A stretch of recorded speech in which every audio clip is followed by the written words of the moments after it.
नमस्कार, मैं Ashok Vyas, vision of Asia voice of community कार्यक्रम में आपका स्वागत है।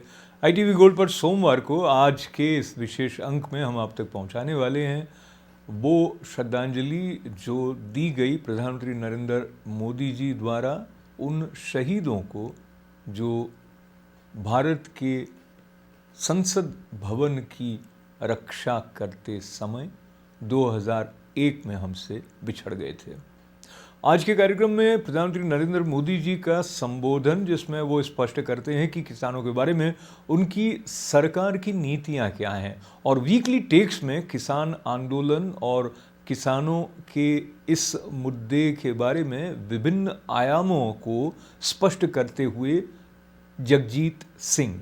आज के कार्यक्रम में हम जानेंगे प्रेरणाएं क्या हम तक आती हैं कवि सुब्रमण्यम भारती जी द्वारा, और साथ ही प्रेरणाओं के इस क्रम में वॉशिंगटन DC से भारतीय मूल की कांग्रेस के लिए उम्मीदवार बनी मांगा अनंतमुला हमें बताएंगी एडवर्सिटीज से किस तरह एबंडेंस की तरफ बढ़ने की यात्रा की जाती है।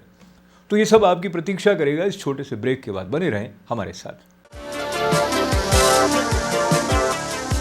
आज के विजन ऑफ एशिया की शुरुआत करते हैं हम उस दिन को याद करते हुए जिस दिन भारत की संसद पर आक्रमण हुआ था। 5 बंदूकधारियों द्वारा इस आक्रमण के चलते 9 लोग शहीद हो गए थे। उन शहीदों के लिए श्रद्धांजलि अर्पित की गई भारत के प्रधानमंत्री नरेंद्र मोदी जी द्वारा, और यह भी प्रासंगिक है कि हाल ही में उन्होंने भारतीय संसद के नए भवन का भूमि पूजन किया है। हम आपके साथ याद करें कि ये जो आक्रमण की कार्यवाही का षड्यंत्र था, इसके पीछे जांच के बाद ये पता लगा कि अफजल गुरु इस षड्यंत्र में शामिल रहा, और जो फ़ोन पर बातचीत पता लगी इंटरसेप्ट करने के द्वारा, उसके आधार पर अफजल गुरु को गिरफ्तार किया गया। उसने टेलीविज़न चैनल्स पर भी अपने अपराध को कबूल किया था, हालांकि बाद में वो इससे मुकर गया था। 2005 में भारत के सर्वोच्च न्यायालय ने अफजल गुरु को फांसी की सज़ा सुना दी थी, पर 2013 को ये फांसी सचमुच क्रियान्वित हुई। 13 दिसंबर का दिन पूरी संजीदगी के साथ में भारत के प्रजातांत्रिक मूल्यों को याद करते हुए इन प्रजातांत्रिक मूल्यों के संरक्षण के लिए अपना बलिदान देने वालों के प्रति श्रद्धांजलि व्यक्त की गई। जय जवान जय किसान, ये नारा भारतवासियों के लिए नया नहीं है। जहां भारतवासी वीरों के त्याग और बलिदान को लेकर गर्व करते रहते हैं, वहीं किसानों के महत्वपूर्ण योगदान को भी नकारा नहीं जाता। किसानों की स्थिति में सुधार लाने के लिए सजग भारत सरकार ने कुछ समय पूर्व जो एग्रीकल्चरल रिफॉर्म बिल पेश किए, उनमें महत्वपूर्ण प्रावधान ये था कि बिचौलियों के चंगुल से किसान मुक्त हो सकें। इस तरह की व्यवस्था दी गई, जिसमें मंडी न हटाए जाने और MSP न हटाए जाने की बात को सरकार ने बार बार कहा। प्रारंभ में इस बात को लेकर जो असंतोष व्यक्त किया गया था, उसका निराकरण तो हुआ, लेकिन और कई नए प्रश्न उठ खड़े हुए, जिसको लेकर किसान आंदोलन के लिए आगे आए हैं। पर किसानों के आंदोलन को कहीं अगवा कर लिया है कुछ भारत विरोधी ताकतों ने भी, और कुछ राजनीतिक दल भी इसके द्वारा अपना प्रभुत्व सिद्ध करने की दिशा में आगे बढ़ गए हैं। इन हालातों के बीच में भारत के प्रधानमंत्री ने अपने संबोधन में किसानों के संबंध में सरकार की नीतियों को फिर एक बार स्पष्ट किया। पेश है उनके उस संबोधन का ये अंश। साथियों, देश के एग्रीकल्चर सेक्टर की और उस सेक्टर को मजबूत करने के लिए बीते वर्षों में भारत में तेजी से काम किए गए हैं। आज भारत का एग्रीकल्चर सेक्टर पहले से कहीं अधिक वाइब्रेंट हुआ है। आज भारत के किसानों के पास अपनी फसल मंडियों के साथ ही बाहर भी बेचने का विकल्प है। आज भारत में मंडियों का आधुनिकीकरण तो हो ही रहा है। किसानों को डिजिटल प्लेटफॉर्म पर फसल खरीदने बेचने का भी विकल्प दिया है। इन सारे प्रयासों का लक्ष्य यही है कि किसानों की आय बढ़े, देश का किसान समृद्ध हो। जब देश का किसान समृद्ध होगा तो देश भी समृद्ध होगा। आपको मैं एक और उदाहरण देता हूं कि कृषि क्षेत्र को पहले कैसे हैंडल किया जा रहा था। साथियों, हमारे देश में पहले इथेनॉल तक को प्राथमिकता देकर इंपोर्ट किया जाता था, जबकि खेतों में गन्ना किसान परेशान रहता था कि उसका गन्ना बिक नहीं रहा या उसके गन्ना किसानों का हजारों करोड़ रुपए का बकाया भी समय पर मिलता नहीं था। हमने इस स्थिति को बदला। हमने देश में ही इथेनॉल के उत्पादन को बढ़ावा दिया। पहले चीनी बनती थी, गुड़ बनता था। कभी चीनी के दाम गिर जाते थे तो किसान को पैसे नहीं मिलते थे, कभी चीनी के दाम बढ़ जाते थे तो कंज्यूमर को तकलीफ होती थी। यानी कोई व्यवस्था ऐसी चल ही नहीं सकती। और दूसरी तरफ हम हमारे कार स्कूटर चलाने के लिए विदेशों से पेट्रोल लाते थे। अब अगर ये काम इथेनॉल भी कर सकता था। अब देश में पेट्रोल में 10% तक इथेनॉल की ब्लेंडिंग करने की तरफ बढ़ रहा है। सोचिए, इससे कितना बड़ा बदलाव आने वाला है। इससे गन्ना किसानों की आमदनी तो बढ़ेगी ही, रोजगार के भी नए अवसर मिलेंगे।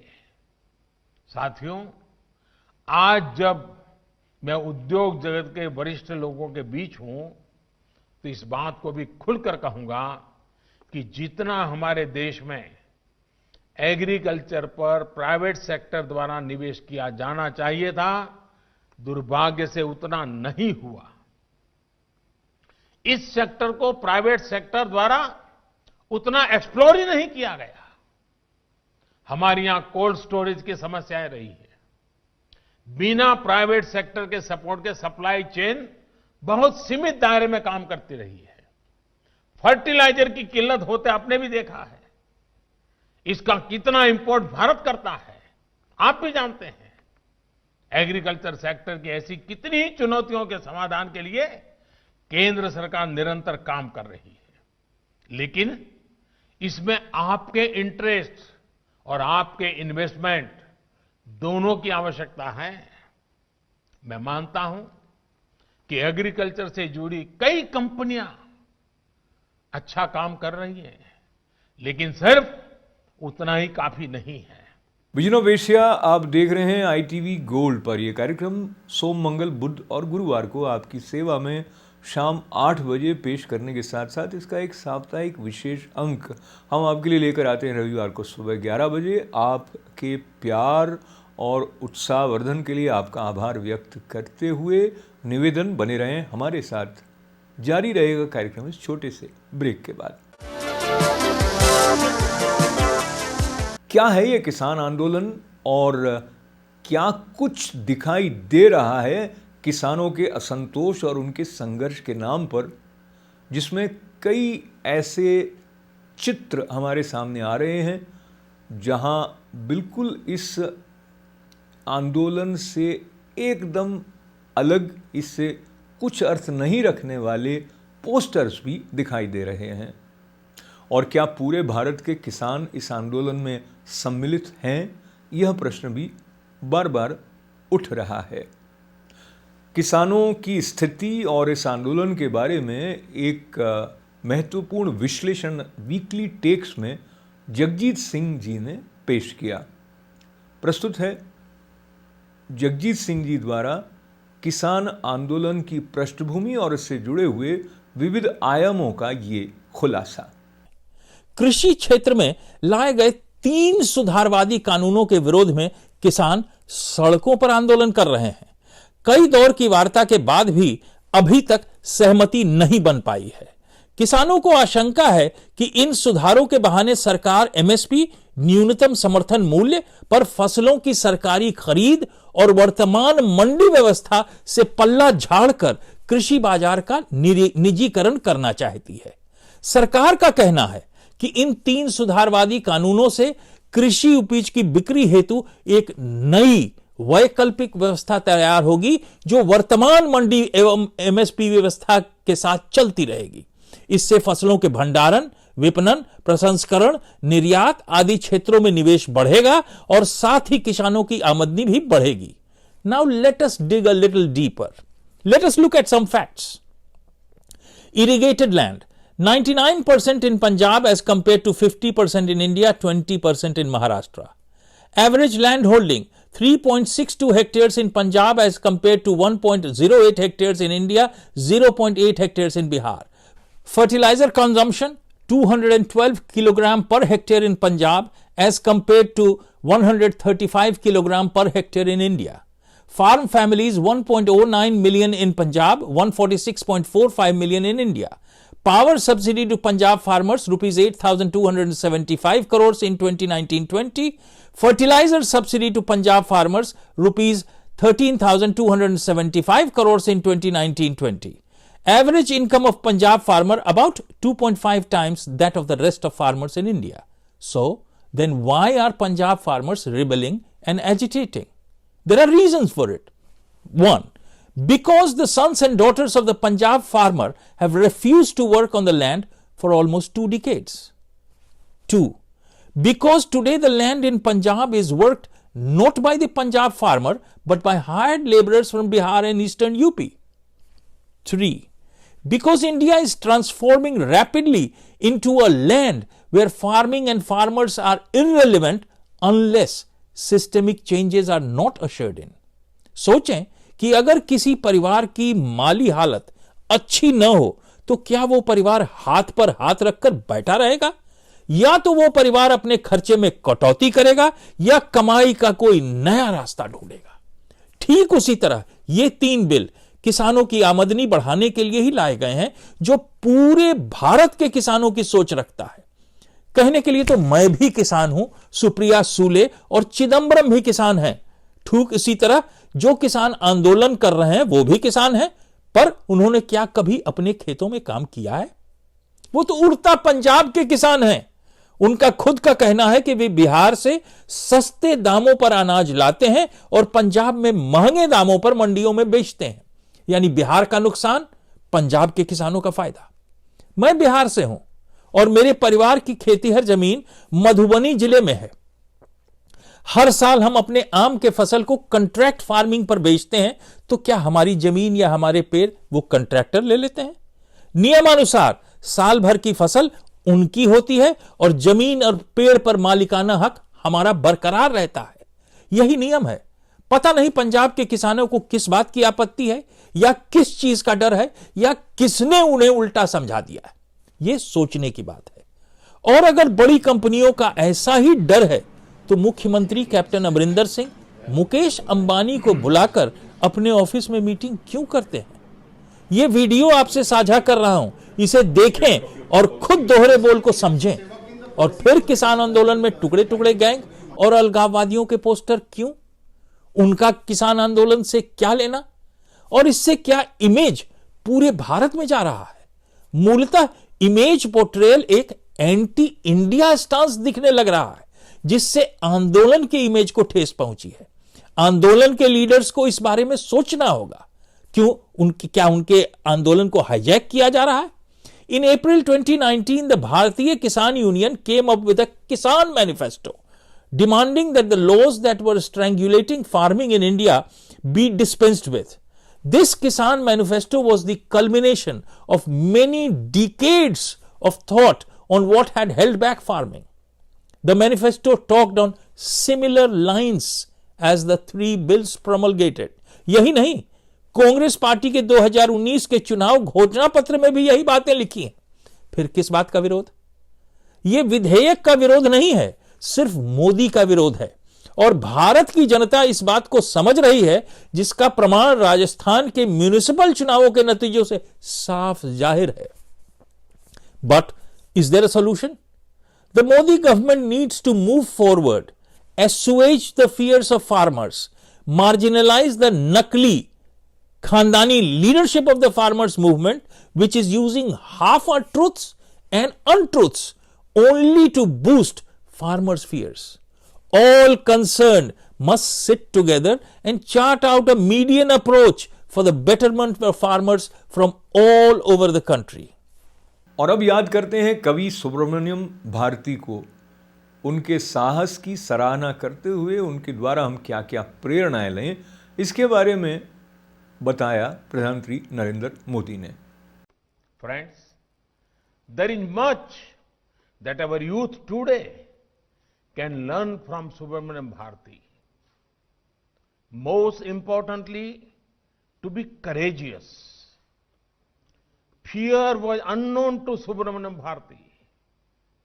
He said, "Accha millai, accha menbadilleya, iccha kuttu lorelam, edirtu nindra podirum." It means, fear I have not, even if all the world oppose me. I see this spirit in young India today. I see this spirit when they are at the forefront of innovation and excellence. India's startup space is filled with fearless youth who are giving something new to humanity. Such a can-do spirit will bring wonder for our nation and our planet. प्रेरणा की बात को लेते हुए अब हम आपको मिलवा रहे हैं एक ऐसी भारतीय मूल की महिला से जिन्होंने एडवर्सिटी से अबंडेंस तक की यात्रा की अपने बूते पर, और जो कुछ अभाव थे उनसे वो दबी नहीं। उनके भीतर जो हौसला था उसको लेकर उन्होंने अमेरिका की सरकार के डिफेंस क्षेत्र में महत्वपूर्ण पदों पर कार्य किया, और साथ ही हाल ही में वो कांग्रेस के लिए भी उम्मीदवार बनी। मांगा अनंतात मुला बता रही हैं किस तरह से ऐसे समय में जब आर्थिक रूप से बहुत तंगी थी, तब भी उन्होंने अपने गरिमा को छोड़ा नहीं, अपने स्वाभिमान का त्याग नहीं किया। सुनते हैं मार्गा अनंतात मुला से ये प्रेरक यात्रा। But we have to stop and think, how did I contribute to the situation, and who is responsible for the situation? And most importantly, when something adverse happens in your life, I think that's when I think we need to start doing some self-introspection, why this has happened. Instead of immediately blaming, oh, they have done that to me. Instead, what have I done and how did I contribute? I mean, I'm not saying I was like this wise right from the beginning.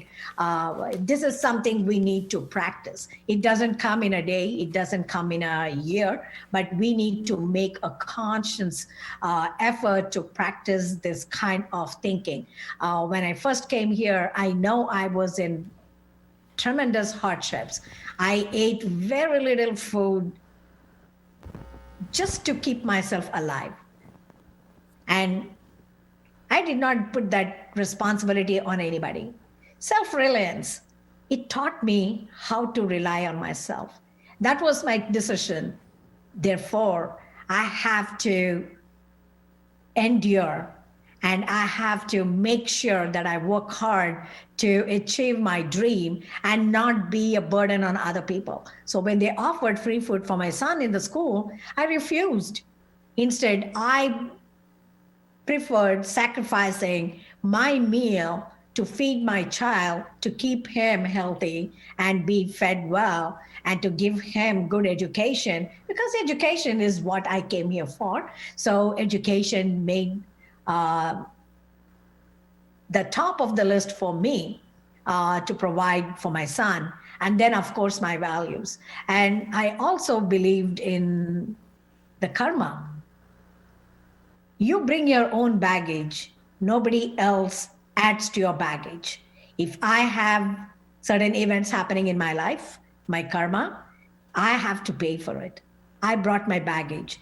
Let me carry my own baggage. Let me carry my own weight. And also, we cannot be blaming God for everything that happens in our life. I believed in God. I believe that if I am not hurting anybody, I am not intentionally the one to encroach into other people's lives and do something wrong, there is always a reward. That's how you talk about your karma, having your good deeds. How do you balance off? It is like a bank balance. If you have good and you have bad, you have debits and you have credits, and you have to keep building that. And when I first came here, I didn't know how to do banking and everything. That's when I learned. Then I started putting my karma and my bank accounts in the same way to teach myself some endurance, tolerance, and also cultivate the habit of not blaming other people. And as a human being, it doesn't stay for long, and you have to keep bringing that thought back into you. I think it also takes certain age to finesse that kind of thinking. And I think by the time I was 50, I'm sure I became a real finesse. By the time I was 52, I think I was more stable in my thinking that no, we need to let things happen and just watch whatever is happening and accept things the way they come. Nobody is contributing to my misery or my happiness other than myself. और अब आज का vision of Asia voice of community कार्यक्रम समाप्त करने से पहले हम फिर एक बार आपको याद दिला दें, विजन ऑफ एशिया के अलावा आप ITV गोल्ड के कई कार्यक्रमों का लाभ हमारे फेसबुक पेज पर फ्रेंड बनकर भी समय समय पर ले सकते हैं। और अवश्य सब्सक्राइब करें ITV गोल्ड के YouTube चैनल को। इवेंट्स के बारे में तथा अन्य सूचनाओं के बारे में अपने विचार हमसे साझा करें events@itvgold.com पर लिखकर। हमारा साथ देने के लिए आपका आभार।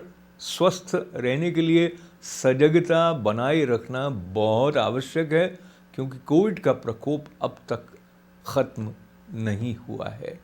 और आपको यह भी याद रखना चाहिए कि अमेरिका ने फरवरी माह से अब तक 300,000 लोगों को कोविड के कारण खो दिया है। इसमें से 50,000 लोग पिछले एक महीने में हमारे बीच से चले गए हैं। हालांकि न्यूयॉर्क की स्थिति पहले से बेहतर है, फिर भी कब, कहाँ, किस रूप में ये प्रकोप हम तक पहुंच जाए इसका पता लगता नहीं है। इसलिए मास्क पहनना, हाथ धोना, सोशल डिस्टेंस बनाए रखना बहुत बहुत आवश्यक है। हमारा साथ देने के लिए आपका आभार। मंगल कामनाओं के साथ अशोक व्यास को अब अनुमति दें। नमस्कार।